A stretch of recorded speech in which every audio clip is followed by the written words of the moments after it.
This is a great lesson idea because it introduces children to looking at historical artefacts in a way that they can access. An aim is to try and encourage children to see evidence in the terms of things that were left behind. So this was left behind. What does it tell us about this person? Go on, Emily, open up the catches. It's a child's suitcase. It holds things that the children can relate to as historical things. Now, we've got all sorts of things in here. Pick something out, Emily. The suitcase was different, and I thought that there must be a girl because she's got a dress. Think about how that book will help you discover about the owner of the suitcase. The great thing about this activity is that it introduces children to raising questions and looking at history as an investigation, like a detective inquiry. So they're immediately raising questions and speculating about what this person was like and how they could build up a picture in their minds of the owner of the suitcase. What is your name? What's your address? Another question. How did you lose the suitcase? To do this lesson, you need to get together some useful items that could belong to one person. Ideally, I think a child. In this case, we used a child who was younger than the children in the class. So they related quite well to the items. We chose clothes, we chose things that would relate to hobbies or toys or interests. There was a photograph album, postcards, birthday cards, invitations, anything that you think would be a collective identity of a child. They're pants and they look like they may be like, you may be able to wear them in the water because you've got a string so you can tie them a bit tighter. Decisive, right? Because they might be somewhere hot. Because we've got sandals and glasses. What's really enjoyable in doing a lesson like this is that it's children actually actively doing history, and it's dominantly oracy and talking and communicating, speaking and listening. We did actually give the children a sheet that they could fill in to write down information that they felt was important. But most of the children, their learning was through talking to each other, through looking at the objects, and from sharing and gathering the information. She's 6 years old. History is not always about like the Vikings and stuff, but it's also things like last Christmas or something that's recent, but was that you've done before in the past. Her name is Rose and she likes cats. Her full name is Rose Nicole. She likes discs to go in the car. Good historians always ask their questions, try and find out the answers, and remember that it has to be evidence-based, right? So you need to try and remember to give a reason why. Well, we found out that she was 6 because we found a badge saying I am 6 today. We found out she likes maths because there was a maths book and it was full of activities. We found a dress on table 5 that had 7 to 8 years old on it. I enjoyed it a lot because I thought it was different than doing normal lessons. To me, this task it's like pebbles in a pond. You might do it once, you might do it again slightly differently, and each time the children revisit it, they will be developing their skills of questioning and hypothesising and working together and communicating. A key thing, I think, is that the children can feed back at the end what they've found. She lived in Devon and her uncle sent a postcard from Wales. Ideally, if the children can be practically involved in doing things, that's the perfect, or towards the perfect answer of how to approach history.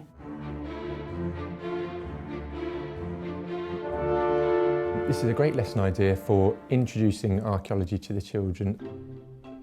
Hello, I'm Tom Boudel, Year 4 teacher at St Gregory's Catholic Primary, and this is one of the dig boxes that we're using. I'm going to show you how easy they are to make. I've layered up a few different layers of soil.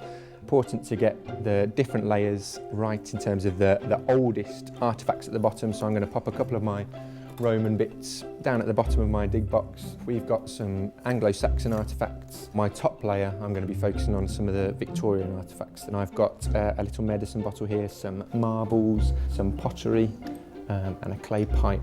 I'm going to finish off with a final layer of slightly different coloured soil to hopefully give the children that idea of the different layers of soil. There's my Victorian artefacts being covered up by my final layer of topsoil. The children will then have the opportunity to come and to actually excavate from the top layer right down to the bottom layer some of these different artefacts. So it's simple as that. That's my dig box. A table at a time, you're going to come up, you're going to excavate an artefact of your own. That's one of the trowels that they'd use to do their digging. Have a little look, dig out a little bit of sand and try and find something. It felt really exciting because I knew that I was going to find something, but I didn't know what it was going to be. Take those two back and have a little think about what those two bits might be. The key principle of the way the boxes are set up with the different layers is to really get that understanding with the children that that's the way archaeology works and that each layer will represent a different time period. So in a very simple term, obviously we wouldn't get such a nice distribution of artefacts, but that each layer of the earth will reveal something about a different period in history. It's like pretty fancy patterns. It's fancy and it's got good, Nice little patterns. really interesting patterns. We've been taking educated guesses on what we think that could have been used for. We think it's like a candle holder. Part of a candle holder. I think it's really important for the children to be able to get their hands on real artefacts while they're doing this activity. That helps build the understanding that these are real things used by real people and that it's not just a story that we're telling them, it's something that 100, 200 years ago was actually happening. I think it's really fascinating, I think. Yeah, I think it's like a bone of some sort of creature. I think this was used in a nursing home for people who were sick. So I think it's a medicine bottle. This is the first artefact that they've been looking at. They're going to tell all of you what they think it might be. At the end of the lesson, we then gathered around and heard back from some of the children about what they'd found, what they thought it might be. We think it's probably a candlestick holder. I thought it was a good luck charm. I thought it was a badge. I thought it was the front of a Greek shield. The era it might have come from, how it had ended up there. And a final question that they wrote down was, if you could ask this artefact a question, what would you ask it and what do you think the answer might be? The question I'd ask it is, when were you made? And I think the answer would be in the 1920s. I like that we got to do some fun stuff. It was the most interesting lesson I've had. I liked it today because it was brilliant, because it made me thought about the people in the olden days using it. It made me think, and I tried to be a lot like an archaeologist and be a detective. I like doing stuff like that. I really like it. I think this lesson is really good for giving the children an opportunity without worrying about whether they're giving me a right or wrong answer, but giving them the opportunity to speculate, to use their creativity, to use what they already know and apply it to the situation that we've put them in this lesson. Out of 10. 10. Out of 100, 100. Best lesson I've done this year.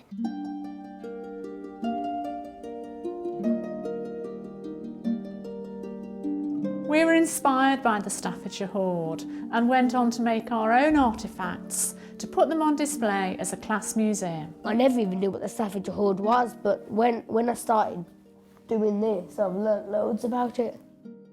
The Staffordshire hoard was found by a metal detector. He had asked permission to go onto a farmer's land. He found this amazing collection. The find is the greatest find of Anglo-Saxon gold that has ever been discovered. This is a class museum and it's just a great way for engaging children in looking at artefacts, making them, presenting and interpreting them to others. All of these are from the Staffordshire hoard. Creating this museum was good fun for everybody. The children had just an afternoon in which they created the guide, the tickets, the artefacts, Some are made out of clay and some are made out of plasticine and some have got glitter on. What we've done this morning, just before you came in, was set up the museum. The receptionist is quite nice. Welcome to Year 3's museum. Would you like a leaflet to guide you, and there would be people around to help you? I'm Emily and I greeted the people when they came in. Hello. Don't touch anything and please try not to rip the paper. My name's Sam and I'm a security guard.